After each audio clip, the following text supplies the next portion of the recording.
मई के पहले हफ्ते में इस पर मोहर भी लग सकती है। शिक्षा विभाग ने शिक्षक बहाली को लेकर कैबिनेट में प्रस्ताव भेजा है। शिक्षा विभाग ने वैकेंसी का प्रस्ताव यहां पर भेजा है। रिक्तियों का फाइनल प्रस्ताव शिक्षा विभाग की ओर से भेजा गया है। पद सृजित कर शिक्षक बहाली का ये प्रस्ताव है और मई के पहले हफ्ते इस पर मोहर लग सकती है। शिक्षक बहाली के प्रस्ताव पर मई के पहले हफ्ते मोहर लग सकती है। अगली कैबिनेट की बैठक में इस पर फैसला लिया जाएगा, मोहर लगाया जाएगा। 1,78,026 पदों पर बहाली निकाली गई है और कैबिनेट की मोहर लगते ही बीपीएससी को इसका पूरा ब्यौरा भेजा जाएगा। 10 मई तक ही बीपीएससी सिलेबस जारी कर देगा। सिलेबस से परीक्षा पैटर्न की यहां पर जानकारी मिलेगी। तो बड़ी जानकारी शिक्षक बहाली को लेकर शिक्षा विभाग ने कैबिनेट को प्रस्ताव भेजा है। शिक्षा विभाग ने वैकेंसी को लेकर यह प्रस्ताव भेजा है।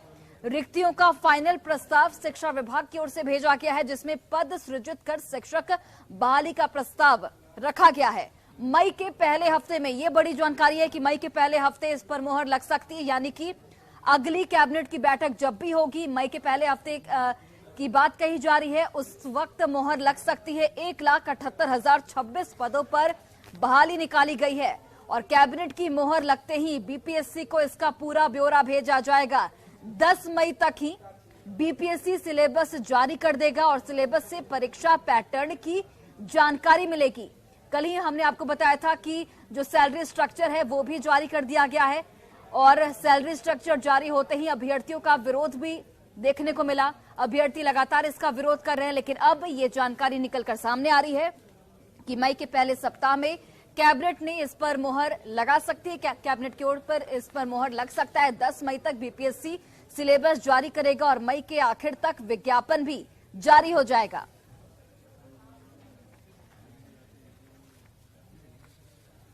तो बड़ी जानकारी आप तक पहुंचाने शिक्षक बहाली पर यह बड़ी खबर। शिक्षा विभाग ने कैबिनेट को प्रस्ताव भेजा है। शिक्षा विभाग ने वैकेंसी को लेकर यह प्रस्ताव भेजा है। रिक्तियों का फाइनल प्रस्ताव यहां पर भेजा गया है। पद सृजित कर शिक्षक बहाली का यह प्रस्ताव, जिसमें मई के पहले हफ्ते मोहर लगने की बात सामने आ रही है। शिक्षक बहाली के प्रस्ताव में मई के पहले हफ्ते पर मोहर लग सकती है। अगले कैबिनेट की बैठक जब भी होगी उस वक्त मोहर लगने की संभावना है। बता दें आपको कि 1,78,026 पदों पर बहाली निकाली गई है और कैबिनेट की मोहर लगते ही बीपीएससी को ब्यौरा भेजा जाएगा। सहयोगी रजनीश जुड़ चुके हैं। रजनीश, मई के पहले सप्ताह कैबिनेट में मोहर लग सकती है। कल ही आपने ये जानकारी दे दी थी और कल जो सैलरी स्ट्रक्चर जारी हुआ था उसके बाद भी विरोध देखने को मिला था, लेकिन अब ये बात साफ हो गई है कि अब कैबिनेट को यह प्रस्ताव भेजा जाएगा और मई के पहले हफ्ते इस पर मोहर भी लग जाएगी।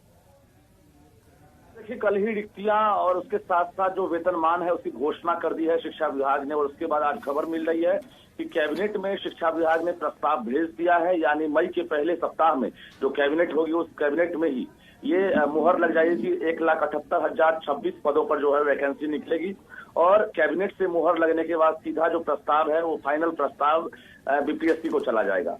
यानी बीपीएससी उसके बाद जो है मई के पहले सप्ताह में ही सिलेबस जारी करेगा। उसके बाद जो विज्ञापन का नोटिफिकेशन है वो मई के आखिरी सप्ताह में यानी 20 से लेकर 30 मई के बीच में कहा जा रहा है कि बीपीएससी जारी करेगा। कुल मिलाकर जो प्रारूप है, जो रूपरेखा है, उसको लेकर रणनीति बन गई है बीपीएससी के द्वारा। अब सीधी तरह से ये है क्लियर कि अब नियोजित टीचर हो या फिर शिक्षक अभ्यर्थी हैं, उन्हें अब परीक्षा देनी होगी और एक साथ परीक्षा ली जाएगी। 2 सीटिंग में परीक्षा होगी। नो नेगेटिव मार्किंग का प्रावधान होगा। ऑब्जेक्टिव प्रश्न पूछे जाएंगे और उसके साथ साथ जो प्रारंभिक स्कूल के जो स्टूडेंट होंगे उनके लिए, जो गुरुजी बहाल होंगे उनके लिए जनरल स्टडीज से सवाल पूछे जाएंगे। साथ ही जो माध्यमिक और उच्च माध्यमिक वाले होंगे उनके लिए जनरल स्टडीज के साथ साथ जो सब्जेक्ट वाइज प्रश्न है वो पूछे जाएंगे। तो इस सिलेबस जो जारी होगा उसमें परीक्षा को लेकर तमाम जो असमंजस है और जो प्रश्न को लेकर है वो क्लियर हो जाएंगे। हालांकि 100 नंबर के पूर्णांक होंगे या 150 नंबर के पूर्णांक होंगे, इसको लेकर आयोग ने अभी तक निर्णय नहीं लिया है। 10 मई तक जो है एक बैठक होगी, अहम बैठक। उस बैठक में शिक्षा विभाग से ही प्रस्ताव लिया जाएगा और उसके भी अधिकारी शामिल होंगे और उसके बाद फाइनल परीक्षा को लेकर जो फैसला होगा वो 10 मई तक हो जाएगा। जी रजनीश, जिस तरीके से कल जो सैलरी स्ट्रक्चर है वो जारी हुआ, उसके बाद अभ्यर्थियों का विरोध भी देखने को मिला, क्या कुछ संशोधन की गुंजाइश है उसमें? क्या सरकार एक बार फिर से उस पर फैसला ले सकती है, चिंतन कर सकती है? देखिए, बिल्कुल जो मूल वेतन है, मूल वेतन को सरकार ने कल जारी किया है और मूल वेतन के जरिए अगर देखा जाए तो 25,000 से लेकर 32,000 तक, यानी क्लास 1 से लेकर 12 तक के जो टीचर बहाल होंगे उनको 32,000 तक जो मूल वेतन है वो सरकार देगी। उसमें कितने खर्च होंगे वो भी सरकार ने ब्यौरा जारी किया है, लेकिन उसके बाद टीए डीए है, उसके साथ साथ बाकी जो अलाउंस है उसकी भी सुविधा है। तो कुल मिलाकर ये कहें कि विरोध लगातार जारी है, क्योंकि जो बीपीएससी के माध्यम से जो परीक्षा ली जाती है उसमें अभ्यर्थियों का आरोप है कि इतनी कम सैलरी पर कैसे बहाल होंगे हम लोग, और इससे बेहतर है कि नियोजित टीचर होते हुए हम लोग इतना पैसा उठा रहे हैं। तो शिक्षक हों या फिर जो अभ्यर्थी हैं वो नाराज हैं।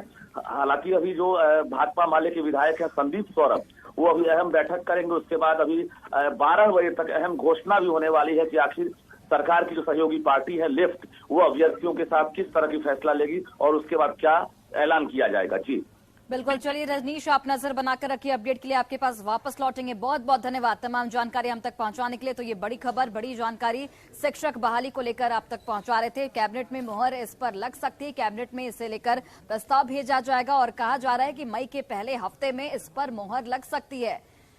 10 मई को सिलेबस जारी होगा और सिलेबस में किस तरीके से परीक्षा का पैटर्न होगा उसकी जानकारी दी जाएगी।